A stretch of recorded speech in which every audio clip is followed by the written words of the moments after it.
Lovely to see you all. This is from Luke 8, starting at verse 19. Then his mother and his brothers came to him, but they could not reach him because of the crowd. And he was told, "Your mother and your brothers are standing outside wanting to see you." But he said to them, "My mother and my brothers are those who hear the word of God and do it." This is the word of the Lord. Thanks be to God.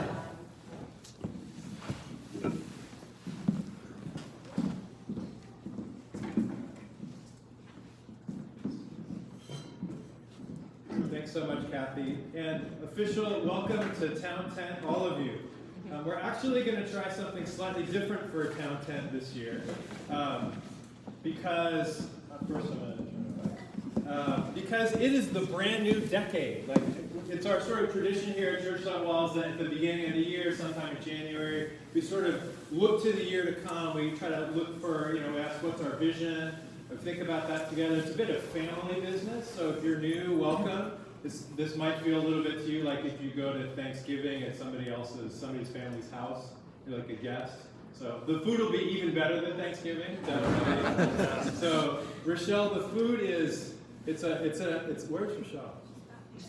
In the back. She's busy cooking. But it's like amazing. It's all the best in it. So that will actually be the main event for Town Tent this year. We're going to work all the family business stuff into like this time right now, our time in the Word.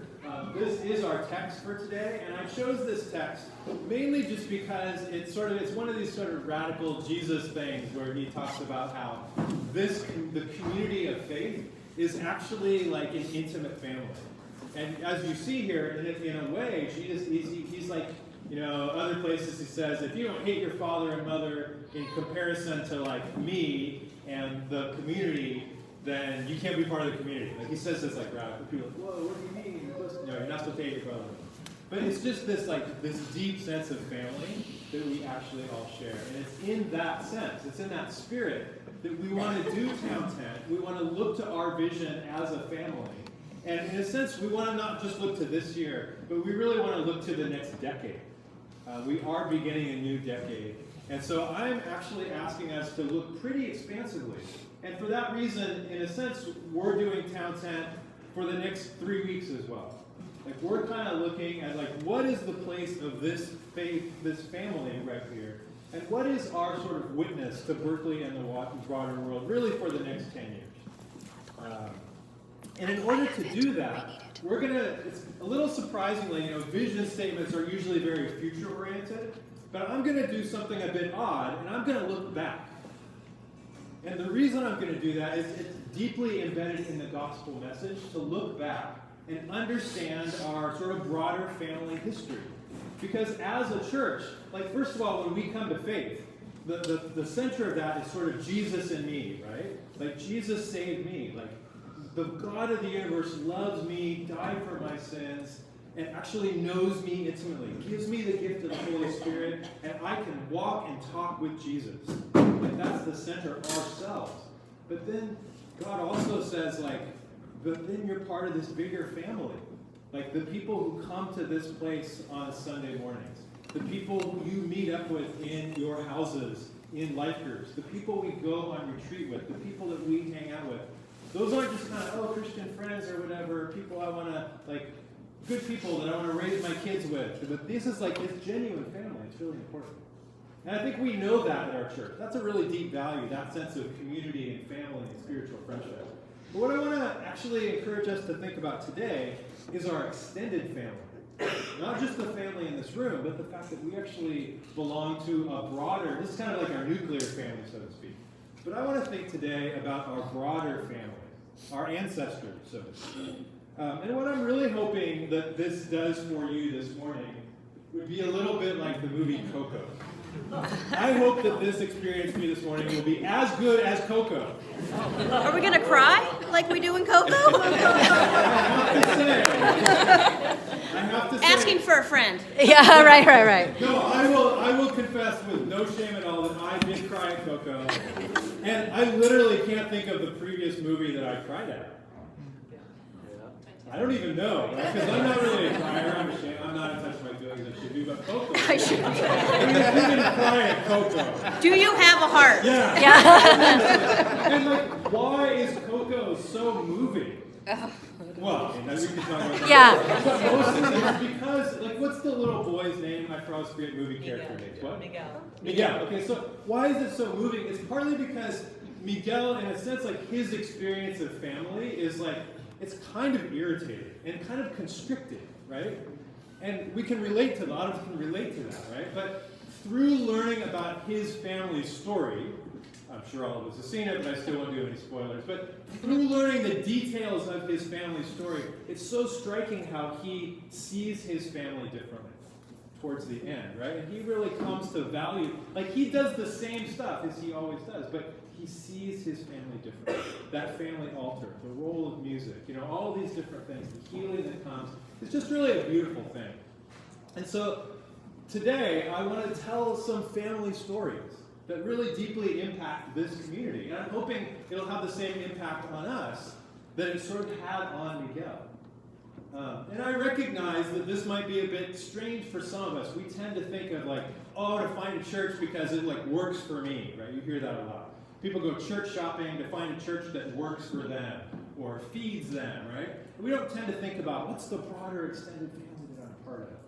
But just like Miguel, I think there's a richness and a beauty that can even make you cry in understanding the deeper family tradition that you're really a part of. And I would say, too, that like for those of us who are Catholic or have a Catholic background, I think Catholics really have an advantage in this side. Like Catholics do think about their extended family a lot. Like Catholics, they name their church like it's the parish of St. Joseph the Worker or whatever. They know their saints, right? Who are our saints in our extended family? You can't even name any, can you?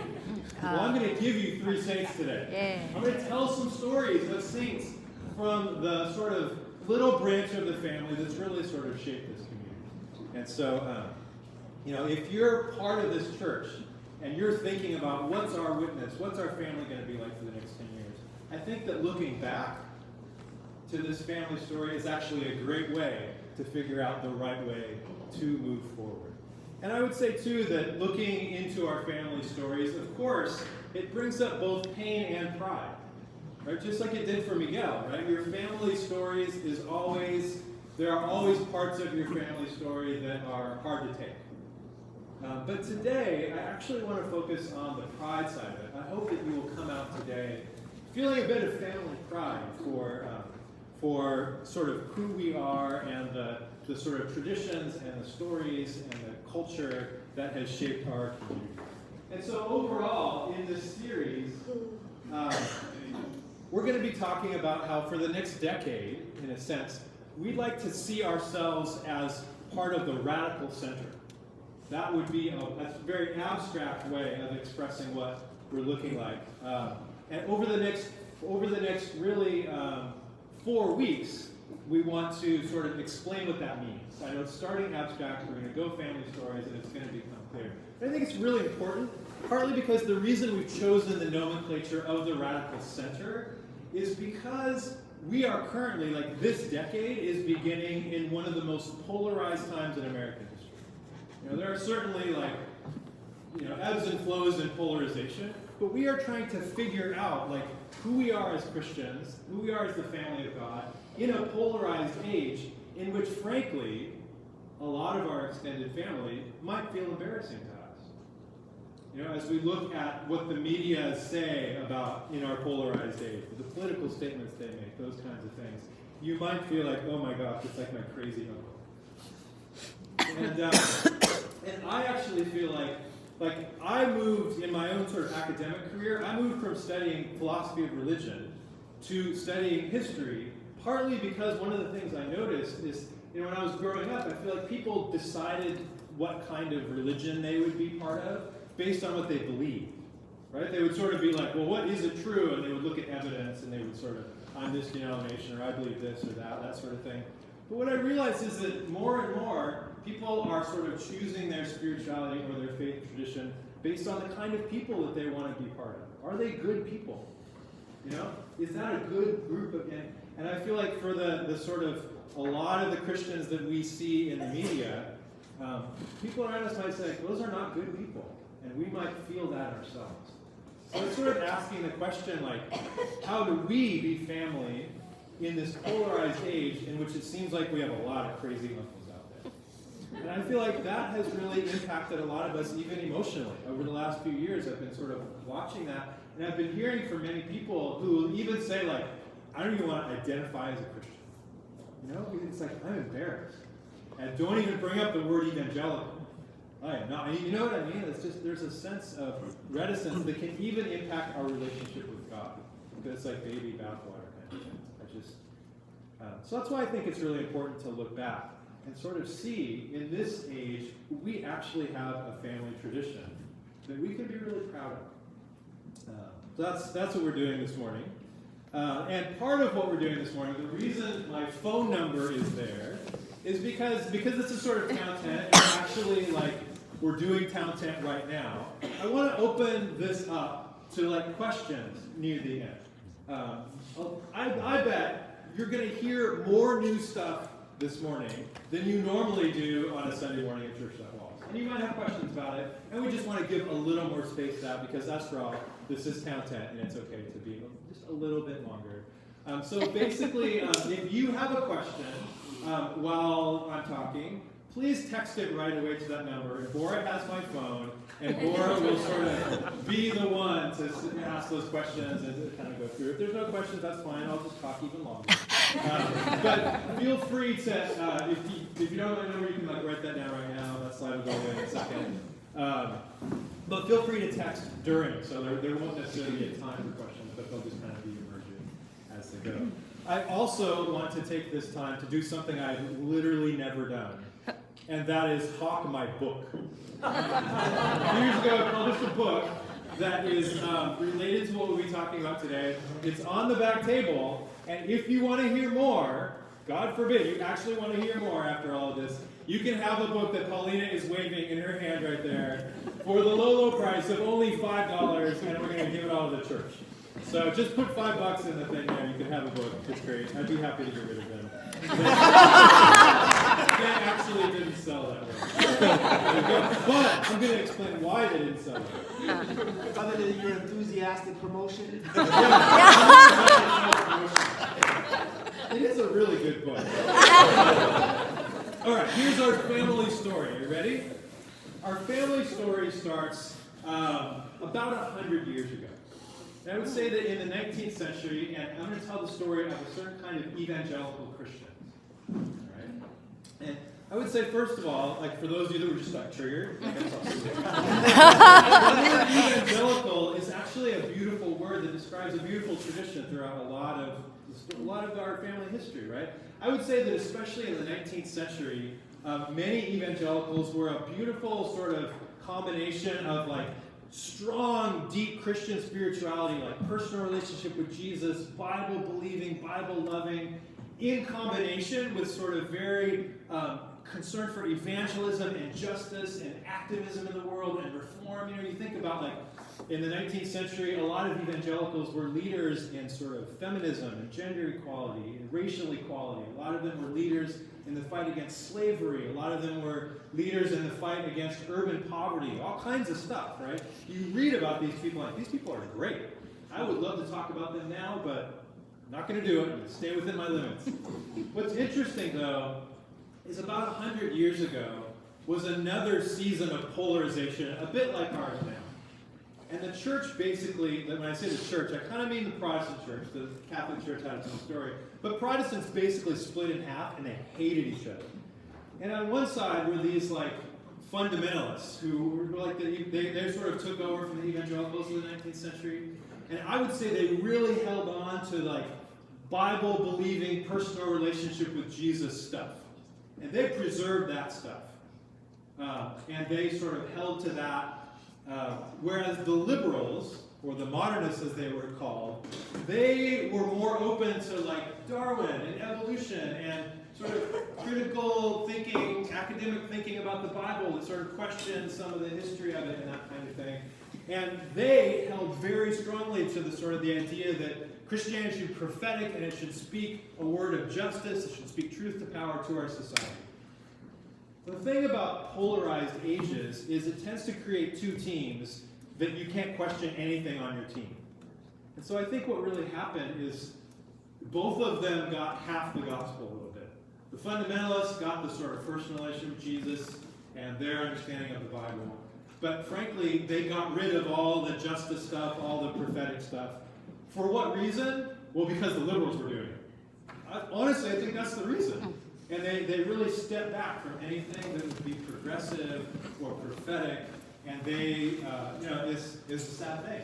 And I think in the same way, the liberals, you could say, like, they really lost in many ways a vibrant spirituality, a vibrant, personal connection with Jesus. And in some ways, political activism replaced that. Now, those are broad brushes, and that's not totally fair. But I would say there's a lot of truth in that. There's a sort of polarized age. And so we've seen this movie before. We really have. So that's the context for the saints that I would like to introduce to you from the 1970s. Yeah, I've got pictures from the 1970s here. My father was a wedding photographer, and we had 2 bathrooms in our house, but really we only had one, because the back bathroom was a, what do you call that? Dark room. A dark room. Yeah. That's what it was. You never could go in that room, because you always had like black and white pictures hanging up, like literally in the shower. So like, think the 1970s, like black and white pictures, funky fonts, all this stuff. In the 1970s was actually a pretty cool time, and in some ways it's a little bit of the founding of our particular little family tree.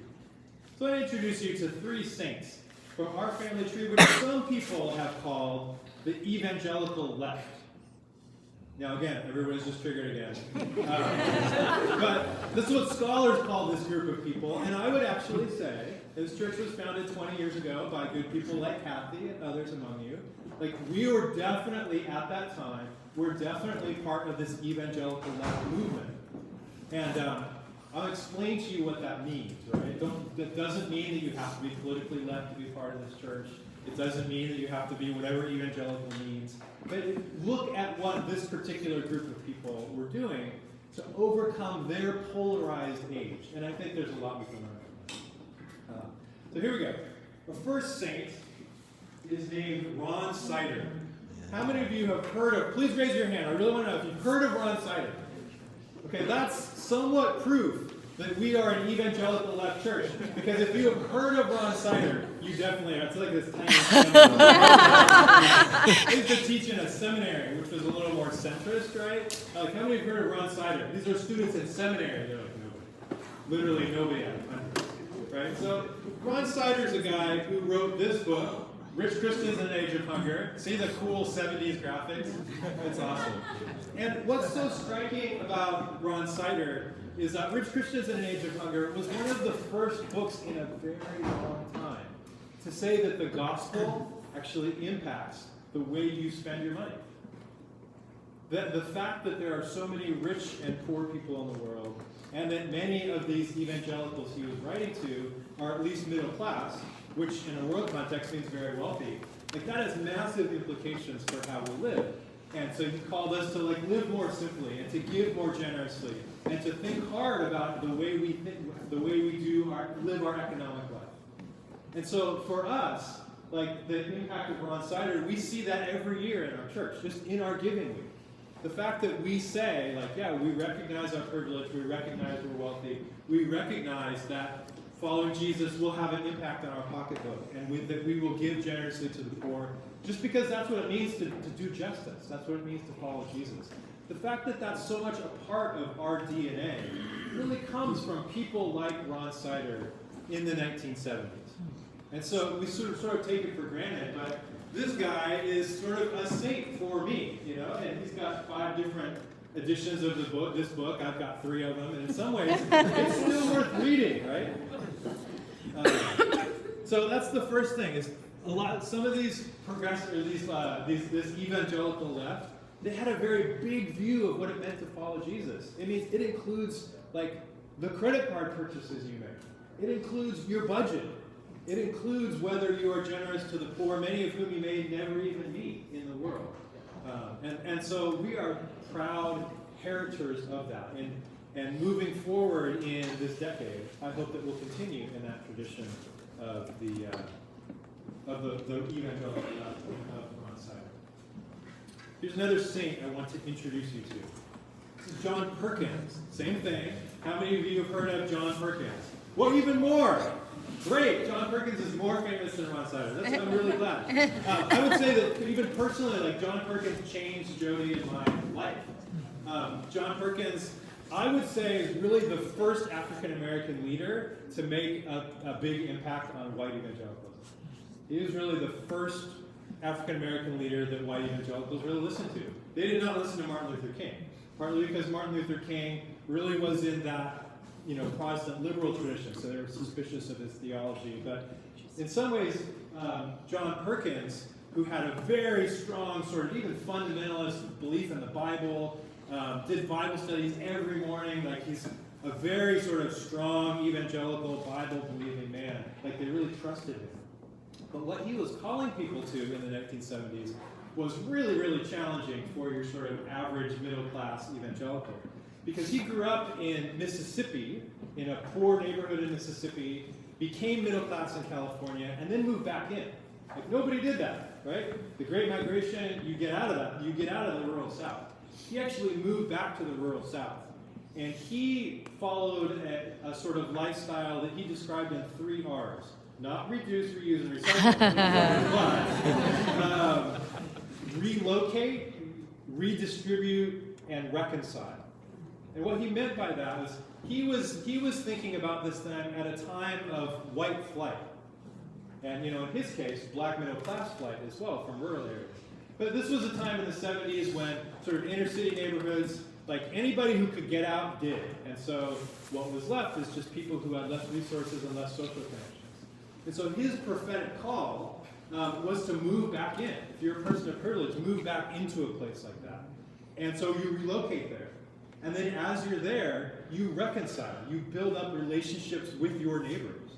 And then you redistribute. You use your social capital and your actual capital in that place to build up those neighborhoods. And it was a powerful embodiment of the gospel. And this has directly impacted this church too. At the founding of this church, that Kathy remembers, many of us bought homes in West Berkeley here and said, let's do neighborhood ministry. At that time, it was a much more socioeconomically diverse neighborhood. And people, partly because of the influence of people like John Perkins, said, let's be neighbors to folks. Let's do the 3 R's. Let's figure this out. Jody and I were part of a very similar church in Oakland that did the same thing. And we still think of, for us in our church, like racial justice is one of the 3 justice issues that we're really committed to.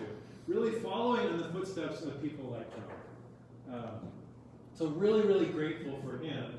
And I think we're still benefiting from him. And we can be proud, and we should know that it's because of this saint, because of this ancestor, that we're able to sort of be the people that we are. One more story. This is Rene Padilla. Rene Padilla is so inspiring to me because, actually, this is a little bit gratuitous, but here he is with an admirer.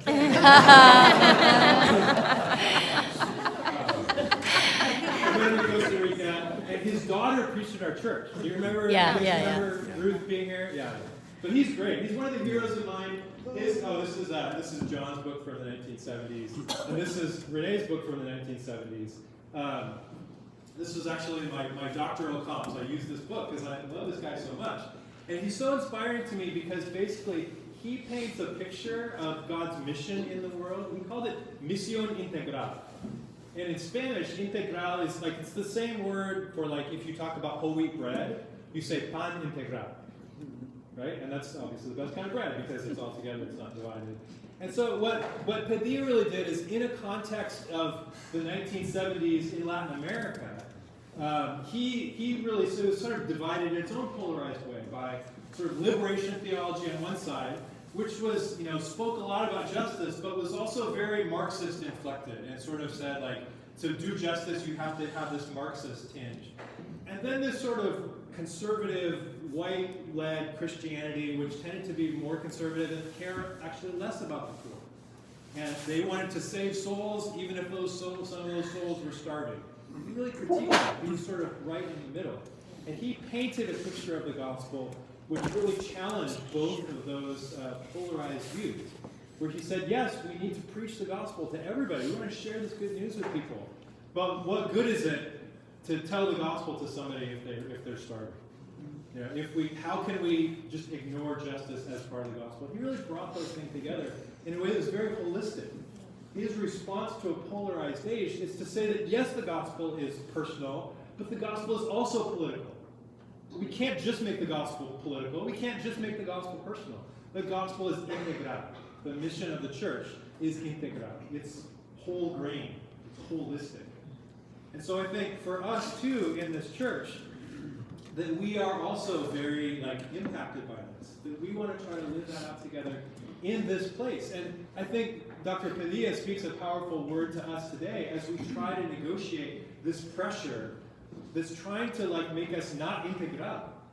One of the things that I've really noticed and even felt in myself and just seen, and it's made me grieve in our family and our community, is I feel like this integral, one of the reasons we call it the radical center, is this center that really includes all the aspects of the gospel. I feel like, again, it's getting pushed apart.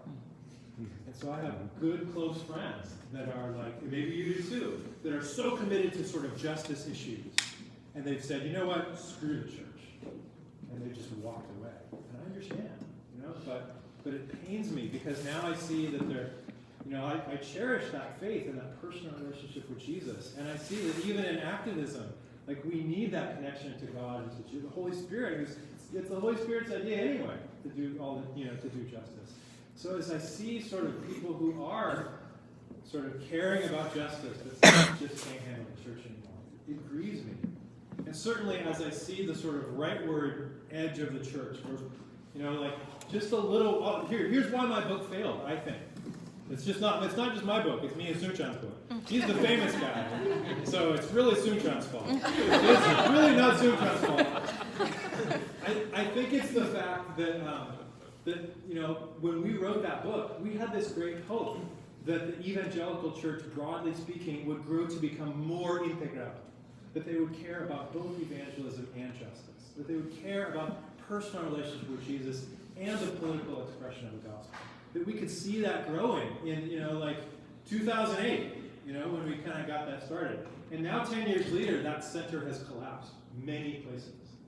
So we're seeing the kind of rightward push of many of our brothers and sisters. It's now becoming the religious right and the secular left. And then here I am, and maybe we are, in this center.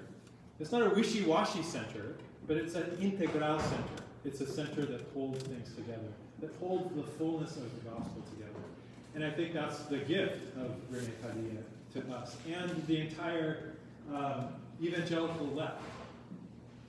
And again, the evangelical left is kind of a bad descriptor in a way, because although I think they call it the evangelical left because this was a group of prophetic people that were saying, we need to care about racism. We need to care about economic injustice. We need to care about, the way our gospel is portrayed politically in society. We need to care about those things. But they didn't believe in that stuff because it was left somehow. They're like, it's just biblical. Right? They were very clear and constantly saying, the gospel is neither left nor right. The gospel is this radical center. Does that make sense?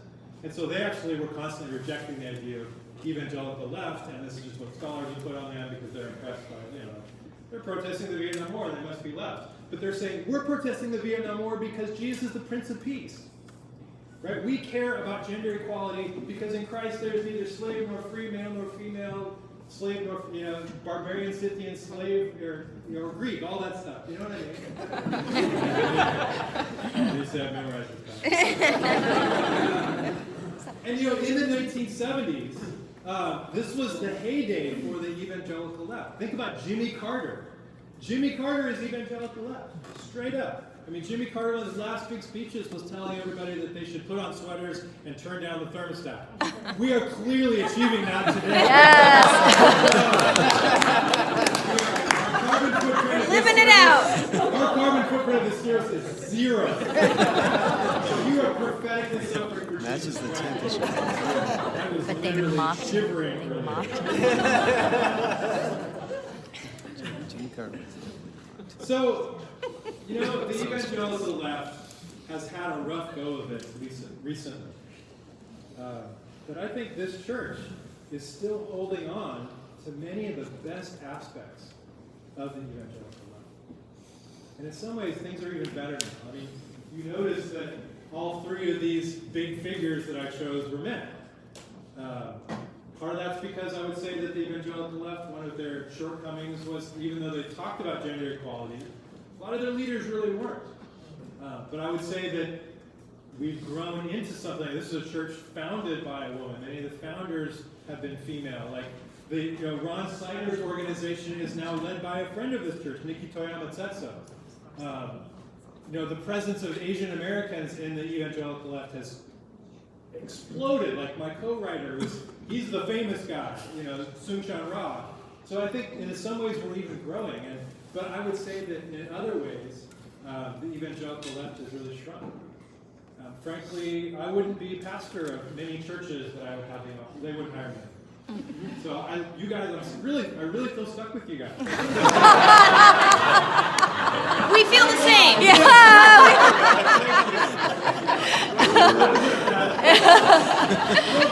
Honestly, I'm very proud of you. Yeah. In fact, just yesterday, I was in Modesto. Again, I'm doing all this climate change stuff right now. I was in Modesto for this organization that's trying to work for a carbon fee and dividend. And I'm in Modesto because we have a sister relationship with the Alameda chapter. And so I know Modesto, and I'm the sort of guy that can help them reach the conservative church. And so, I was just telling everybody about the kind of stuff we do in this church, like our sort of Green Lent and the different stuff we do. And somebody actually yesterday said in our meeting, "Is like, that's really cool. You guys should blog about that. I bet Huffington Post would pick that up." These are secular people telling me I should blog about how cool our church is, right? So I think we can be proud of ourselves and of our heritage, of our family, really. And even though it can sort of feel like our movement, what's happening to our movement? What's happening? What's going on? Should I bail too? What I want to say for our vision moving forward, no, let's keep doing what we're doing. This is really important. I can't predict whether we're going to grow and, even as a little church, as a big movement, and we're going to take over and we're going to it doesn't matter. I really feel like we're a beautiful, faithful embodiment of the gospel that's standing on the shoulders of these friends. So let's stop right now and see if there are any questions. Before we Sure. There is one question, just asking for some clarification. Was the relocation that John Perkins was talking about, how is that different than gentrification? That's an excellent question. And those things it's so interesting because So how is the relocation that John Perkins was talking about? How is that different than just gentrification? Excellent question. I feel like Joanna and I have really lived this, right? When we moved into East Oakland in 1998, there weren't any gentrifiers at all. It was really our neighbors were really all people who had been through, they were immigrants and refugees who had been through genocide, African Americans who had moved to East Oakland to work in the shipyards in the 1940s. And there was not a sense from anybody in the neighborhood that we were displacing anybody. There were plenty of vacancies. There was, what I mean? That was the context. The context was white flight, boarded up buildings. So sort of moving into a boarded up building and living there and building up that neighborhood was not seen by anyone as displacing anyone or as gentrifying. Certainly not. No one ever criticized John Perkins for that at that time because that context was just so different. And so it's really striking to look at Perkins' organization, the Christian Community Development Association. Now they're having to wrestle with that issue because, now hipsters want to move in these sort of formerly, abandoned neighborhoods by people of privilege. So it does look really different. So even CCA is talking differently about relocation just because it means something different now. like ironically, as you know, we've talked and we've thought about like, hey, if we were going to do the relocation thing now, what would that mean? Like it might mean moving back to Modesto. Now Jody's true. We're not going to do that. But I mean, a lot of people that are being displaced to like suburban areas that now nobody wants to live in, right? That everything's all topsy-turvy, and so it really looks differently now. So I do think, of course, even as a church, like our sort of former parish model, we're like, hey, if you want to be part of this church, let's do justice by buying in West Berkeley. And everybody's like, I can't afford West Berkeley. So it does look really different. The 3 R's don't apply the way they do. But Perkins is a prophetic call to be neighbors, to do, racial justice in what ways that are appropriate for this decade. I think those really continue. So does being the radical center include seeing good in branches of our family that seem politically very far from us? And if it does, how would we go about doing that? I think that's a really good question. And that brings us to what we're going to sort of talk about next week. Because when it comes to politics, sometimes the church should be a platform, like something that's so clearly a gospel thing, we have to say, as a church, we stand for this. But many, many issues, the church should really be a forum. Like the gospel tells us to love the poor, but it doesn't tell us whether raising the minimum wage is a good idea or not. But it doesn't mean the church should be silent about that. It means the church should discuss. It means the church should create space to work through this, because the minimum wage really matters to justice in our society, right?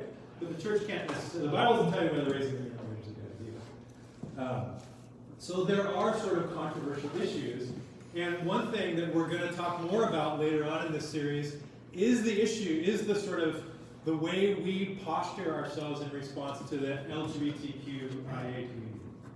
And as you know, that's something that we've talked about a lot over the last year in small groups, different kind of things. The elders have talked about it, and I think as part of this series, we want to talk about where are we landing on this, or where are we standing on this right now. We do want to talk about that because, frankly, the way we respond to issues of sexuality is dividing the evangelical left right down the center right now, or the radical center, wherever it is.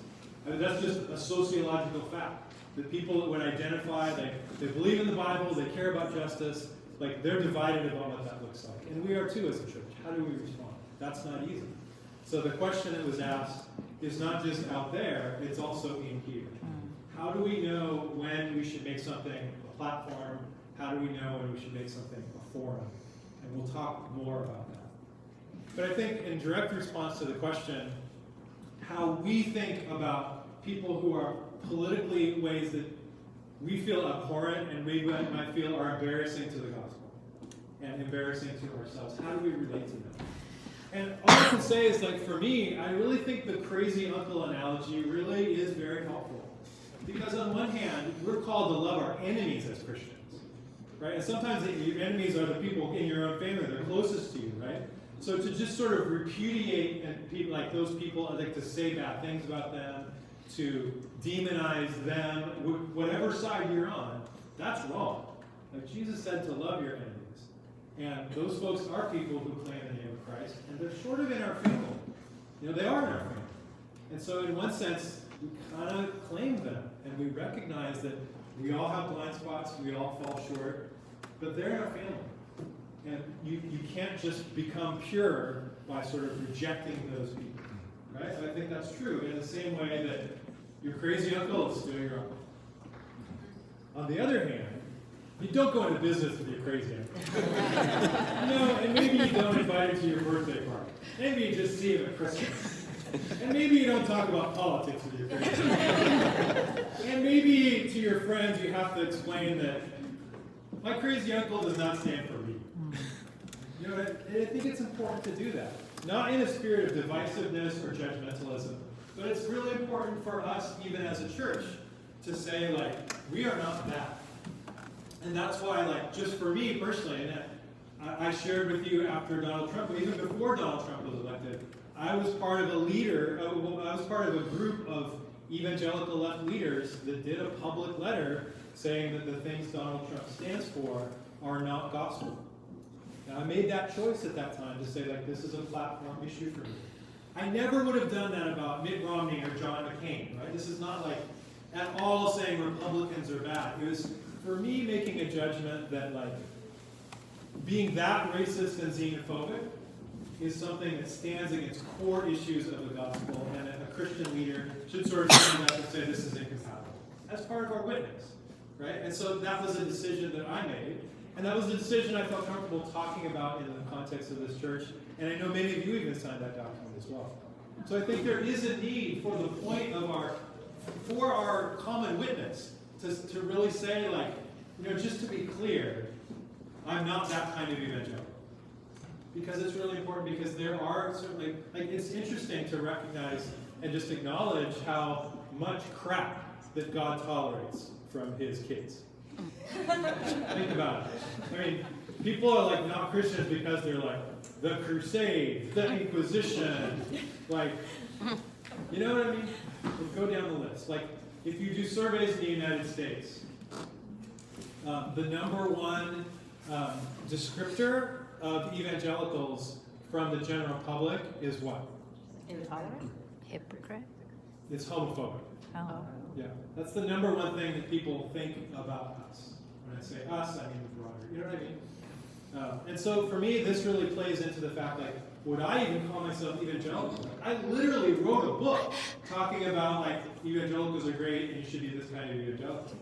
But now in this context, I think, like, maybe it's unhelpful language, just because it's not clear, like, what we mean by that. And that's why I think that I want to propose for us that we should maybe think of ourselves sort of moving from evangelical left to using language of, like, a radical center. Like the word radical, because the gospel is really radical. It changes every area of our life. Our personal, our sexual, our environmental, our economic, our political, every area of our life. It's really radical. It's not a sort of wishy-washy center. Like, oh, I'm not really sure, I'm kind of in the middle. It's not that at all. It's radical. But it is also in the center. It's sort of saying, like, I'm not going to play by this polarized right and left. We don't think that that really fits our categories as we read the Bible deeply. We don't think the Bible is either right or left. We think it's in a radical center. So I think to use that language sort of helps us to distinguish from, branches of the church that we feel like are not embodying the gospel well, without sort of judgmentally disowning them, and then falling into the same kind of polarization, becoming that thing that we hate. Does that make sense?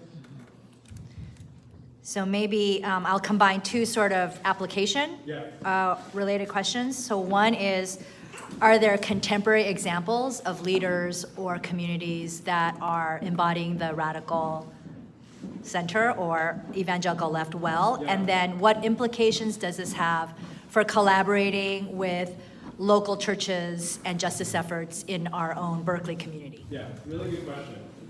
And I think that I could do a whole nother talk on, like, who the kind of, we had all these black and white pictures, like, who would be the color pictures of, people in the radical center. One of them would certainly be my friend Sunchan Rock, who's writing that book together. Only $5.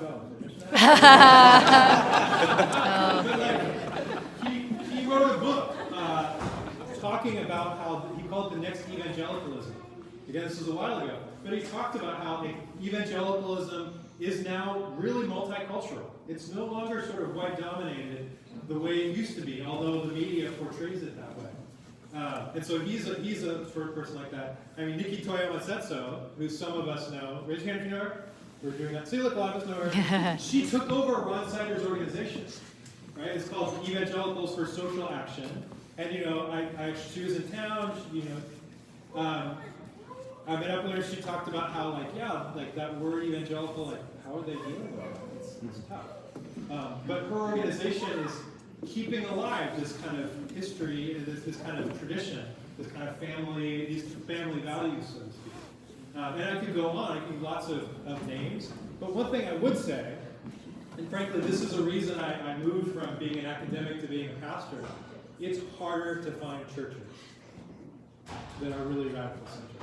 That a lot of the key leaders, you noticed that I was waving around books, right? These leaders wrote books. None of them were pastors. And so it still continues to be true that a lot of the leaders of the Radical Center, they tend to write books. They tend to speak at conferences. Where are the churches? They're harder to find. And so I put a good amount of time and energy into other sort of sister churches like New Hope Church in Oakland. That really is another Radical Center church that we are getting to know. Churches like Church of the Sojourner, pastored by Tim Otto in San Francisco. There's a church called Church of the Redeemer in San Francisco. They're around, or even. Sorry, I'm just blanking because I'm talking to a large group of people. The church that we had Christmas with. Christian Very close friends. Old now. But like for them, as an Asian American church, like they're a little more conservative than we are, but they're definitely sort of in this stream. We're kind of figuring these things out together. So I think it is important as part of our extended family, not just old black and white pictures, but who are our allies, who are our friends here? And we can go on. There's many more examples as well. But I think that's frankly, that's why we did the East Bay Exchange last summer.